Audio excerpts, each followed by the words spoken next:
반갑습니다. 지금 보시는 영상 같은 경우 라스롭에서 생산되고 있는 메가팩을 보여줍니다. 지난 어닝 자료를 통해서도 라스롭의 메가팩 생산량이 크게 올라갔다는 것이 확인이 되었는데 이 영상을 통해서도 다시 한 번 더 검증이 가능합니다. 그리고 내년 1분기부터 중국의 메가팩토리가 가동이 되며 테슬라의 에너지 사업은 더욱더 날개를 달게 됩니다. 아주 통쾌한 소식이 확인되기도 하였습니다. 블룸버그 기사에 따르면 어제 확인되었던 역사상 두 번째 큰 상승, 총 상승한 시총 크기로 본다면 역사상 가장 큰 상승을 이루었던 어제의 주가 상승으로 인해서 총 공매 세력의 손실 금액이 4.8조 원을 넘겼다는 것이 확인이 되었습니다. 이 4.8조 원의 손실 같은 경우 하루 만에 일어난 손실인데 또 더욱더 흥미로운 내용은 이렇게 큰 상승이 있기 전까지 테슬라 공매를 통해서 총 1.7 빌리언 달러에 달하는 수익을 공매 세력이 보고 있었습니다. 그런데 이 단 하루 만에 3.5 빌리언에 달하는 손실을 입으며 이제는 이익이 아닌 손실을 보게 되었고 2024년 총 손실 금액이 1.8 빌리언 달러가 되게 되었습니다. 여기 나온 자료 같은 경우 테슬라 주식에 대한 공매를 의미하는 것이고 단순 공매가 아니라 테슬라 공매 레버리지 상품까지 고려하자면 하루에 3.5 빌리언 달러 이상의 손실을 공매 세력이 보게 된 것입니다. 이런 내용을 보고 찬찬히 생각해보면 왜 타이밍 투자 혹은 사팔 투자가 성공할 수 없는지도 알 수 있습니다. 왜 사팔 투자 혹은 타이밍에 초점을 맞추는 투자가 성공할 수 없는지 논리적으로 따져보겠습니다. 지금 보시는 자료는 테슬라가 상장한 이후로 가장 높은 수익을 보여준 20일에 대한 정보입니다. 만약 이 20일에 모두 투자를 했다면 이 20일에 투자함으로써 얻는 총 복리 기준 수익은 23배입니다. 테슬라 같은 경우 상장 이후 총 거래일은 3,676일입니다. 이 3,676일 중에 20일이 차지하는 비중은 0.54%이죠. 그런데 이 0.54%에 달하는 거래일이 테슬라 전체 수익 비중에서 차지하는 비중은 거의 11%입니다. 만약 여러분들이 타이밍에 초점을 맞춰서 사팔 투자를 한다면 이 0.54% 제대로 집어낼 수 있을까? 또 다르게 생각하는 방법도 있습니다. 왜 이처럼 급등을 하는 것일까? 하루 만에 이처럼 급등을 한다는 것은 시장이 예상했던 바와 다른 내용이 밝혀졌다는 것입니다. 가장 대표적인 게 얼마 전 봤던 22% 상승이죠. 테슬라의 어닝에서 상당한 서프라이즈가 확인이 되었고 어닝의 질도 시장이 예상하는 것보다 훨씬 더 높았습니다. 그리고 또 중요한 점은 현재 어닝은 하드웨어로만 이루어져 있는데 다가오는 소프트웨어는 아직까지 어닝에 반영조차 되지 않았는데도 이런 22% 상승이라는 서프라이즈를 보여주었습니다. 그런데 사팔 투자를 한다거나 타이밍을 맞추는 투자를 한다면 무엇을 기준으로 사팔과 타이밍을 맞출까? 시장의 분위기입니다. 시장의 분위기대로 흘러가지 않을 때 이런 엄청난 수익률을 기록하게 됩니다. 그런데 분위기 따라가는 이 사팔 투자를 하게 된다면 당연히 테슬라가 지금까지 보여준 전체 수익의 11%를 담당하는 이 수익을 놓칠 수밖에 없습니다. 구조적으로 그럴 수밖에 없습니다. 시장 분위기 따라서 과거 패턴에 따라서 테슬라에서 주요 이벤트나 어닝 발표하면은 급락한다더라 라는 패턴에 따라서 투자를 할 경우에 이런 급등을 놓칠 수밖에 없다는 걸 정리했습니다. 대부분은 이런 분위기에 따라서 사팔 투자를 하겠지만 그게 아니라 50대 50으로 랜덤하게 매도를 하거나 매수를 한다라고 가정을 해보겠습니다. 역시 20일에 대해서 랜덤하게 50대 50으로 매수와 매도를 결정하게 된다면 테슬라 전체 수익의 11%를 담당하는 이 모든 날을 챙길 확률이 얼마나 될까?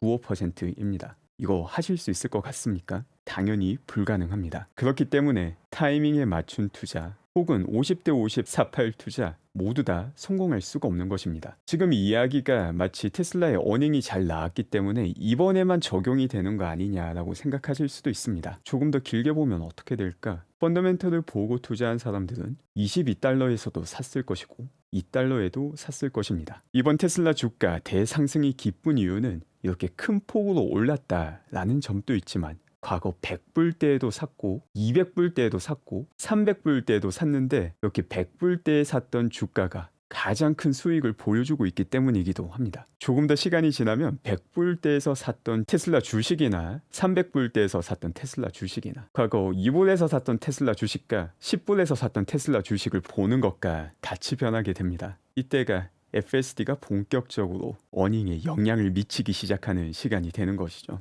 22달러에서도 샀을 것이고. 그럼 테슬라 주요 소식도 살펴보겠습니다. 중국 같은 경우 모델 3와 Y의 0% 할부 프로모션을 추가로 진행한다는 소식이 전해졌습니다. 할부 프로모션 연장 진행 같은 경우는 사실 마진에 영향을 주지 않습니다. 이 부분은 벌써 2분기부터 반영이 되었기 때문입니다. 마진에 영향을 주는 내용은 과거에는 진행되지 않았던 할부 프로모션이 추가로 진행될 때 이때 마진이 낮아지게 되는데, 바로 미국에서 진행되는 0% 할부 프로모션 같은 경우 4분기 마진에 영향을 주게 됩니다. 그런데 이를 감안하더라도 4분기 어닝은 3분기보다 더 높을 확률 충분히 존재합니다. 일단 테슬라에서 3분기에 제시한 가이던스가 4분기 최소 51만 5천 대 이상의 인도가 가능하다고 밝혔습니다. 작년보다 더 높은 인도량을 달성할 수 있다고 밝혔기 때문이죠. 또 이와 관련해서 JFSD LA님께서 4분기에 성취 가능한 어닝에 대해서 간략한 시나리오를 정리해 주셨습니다. 미국에서 0% 프로모션을 진행했기 때문에 이 섹시 라인업에서 5% 평균 판매가가 하락한다 하더라도 제조 원가가 2% 하락하게 된다면 여전히 90이라는 EPS가 달성할 수 있다라는 시나리오를 공유해 주셨습니다. 사실 이 시나리오의 핵심은 4분기에 실제 51만 5천 대 이상을 판매할 수 있느냐 없느냐가 가장 핵심인 내용이고, 테슬라가 제시한 가이던스를 신뢰하느냐 신뢰하지 않느냐가 또 핵심 내용이 됩니다. 만약 이를 성취할 수 있다면 마진이 줄어든다 하더라도 충분히 높은 EPS 성취가 4분기에도 가능하다는 것을 보여주고 있으며, 더욱더 중요한 것은 우린 여전히 하드웨어에 대해서만 이야기하고 있습니다.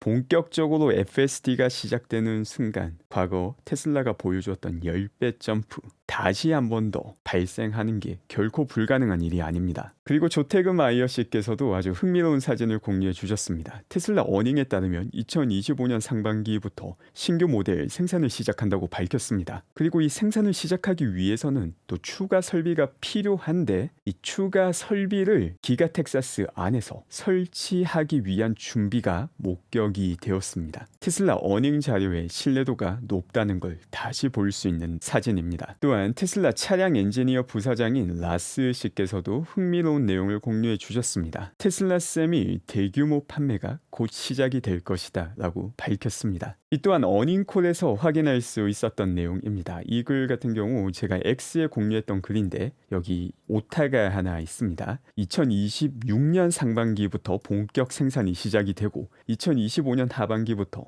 이 세미트럭의 테스트 생산이 시작이 된다라고 하였으며, 일론 머스크 같은 경우 세미 수요가 터무니없을 것이라고 밝혔습니다. 라스 씨께서 이와 같은 맥락의 정보를 다시 한 번 더 공유하신 것입니다. 사이버트럭의 생산 역시 순조롭게 진행이 되고 있으며 상당히 많은 양의 사이버트럭을 출고장에서 확인할 수 있습니다. 사이버트럭 인도량 증가 같은 경우 사실상 미친 수준이라고 말을 해도 전혀 과언이 아니죠. 분기당 몇 퍼센트 몇십 퍼센트가 아니라 거의 2배 수준으로 올라갔던 게 지난 분기였고, 이런 인기는 4분기에도 지속될 가능성이 아주 높습니다. 그리고 여기에 발맞춰 사이버트럭의 생산량이 올라가고 있는데, 또 중요한 것은 흑자 전환을 원래는 4분기로 예상했었는데 3분기에 벌써 성취해버렸습니다. 이런 상황이기에 4분기 사이버트럭 역시 EPS에 의미 있는 기여를 할 수 있는 상황이 되었습니다. 사이버트럭과 관련된 조그마한 프로모션이 확인되기도 하였습니다. 리퍼럴 프로그램에 사이버트럭이 포함이 되며 $1,000의 할인을 받을 수 있게 되었으며,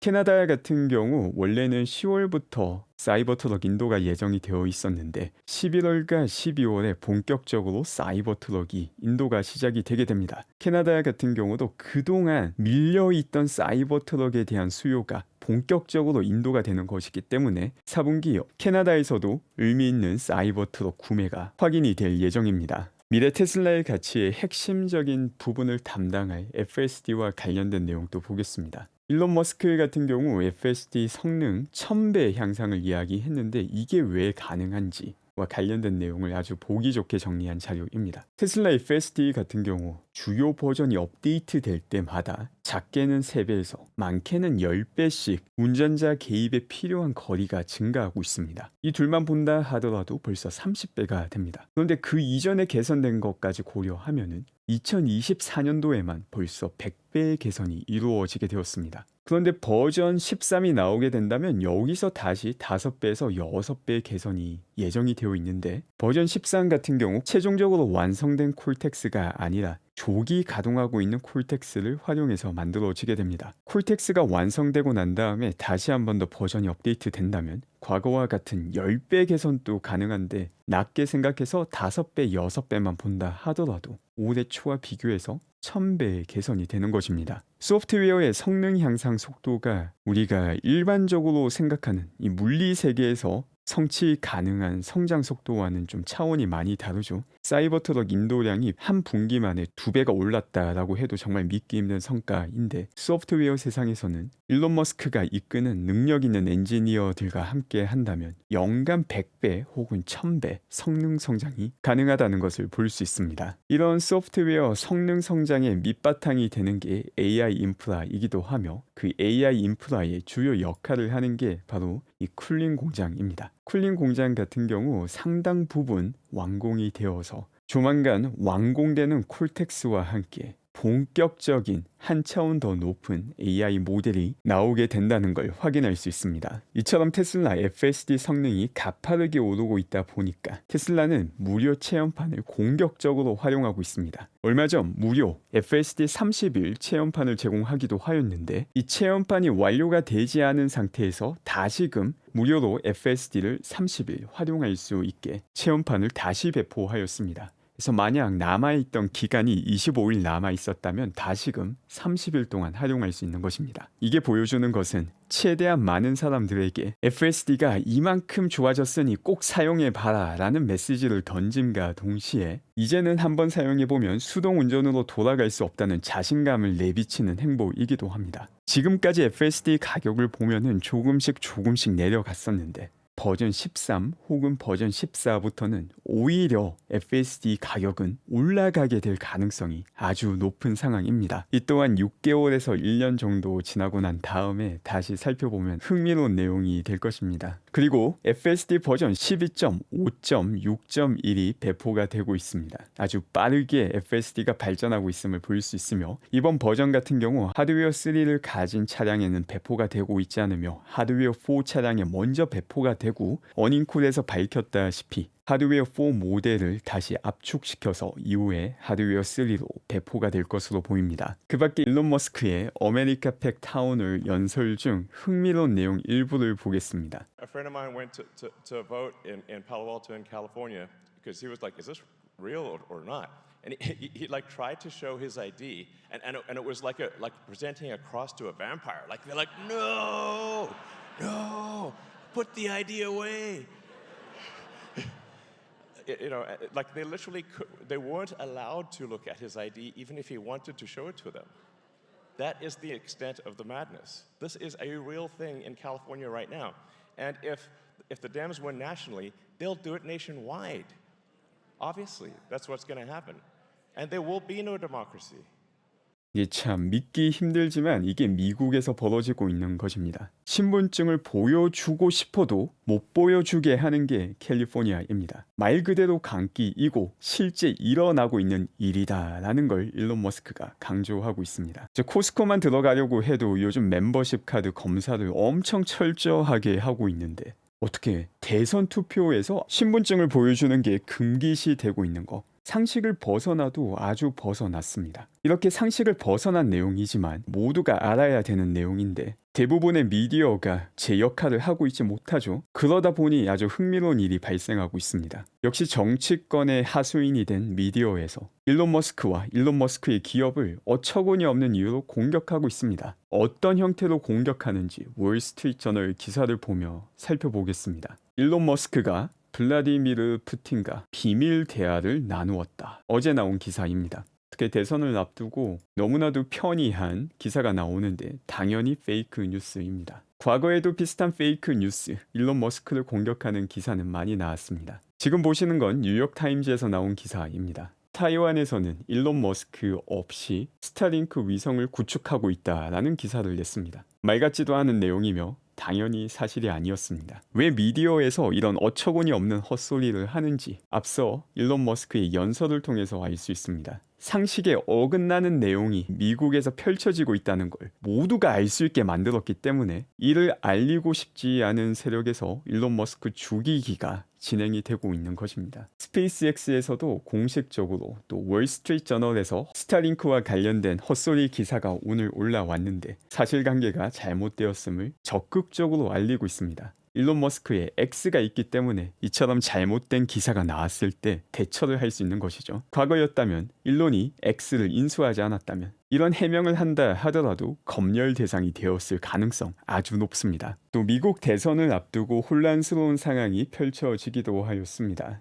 이스라엘 방위군 대변인이 이스라엘이 이란을 공격하기 시작하였다라는 공식 성명을 발표하기도 하였습니다. 이처럼 혼란스러운 일이 많이 일어나고 있고 또 일론 머스크 역시 정치적으로도 기본 상식을 되돌리려고 노력하고 있지만 그와 동시에 가치 있는 상품과 서비스를 계속해서 만들고 있기도 합니다. 스페이스X 같은 경우 13번째 유인 우주 비행 임무를 완료하며 플로리다 해안에 안전한 해상 착륙을 성공하였습니다. 이를 통해서 235일간 국제 우주 정거장에 머물던 우주 비행사들이 다시 지구로 돌아올 수 있었습니다. 오늘 제가 준비한 내용은 여기까지이며 오늘 또 함께 해주신 분들 감사드리며 즐거운 주말 되시기 바랍니다.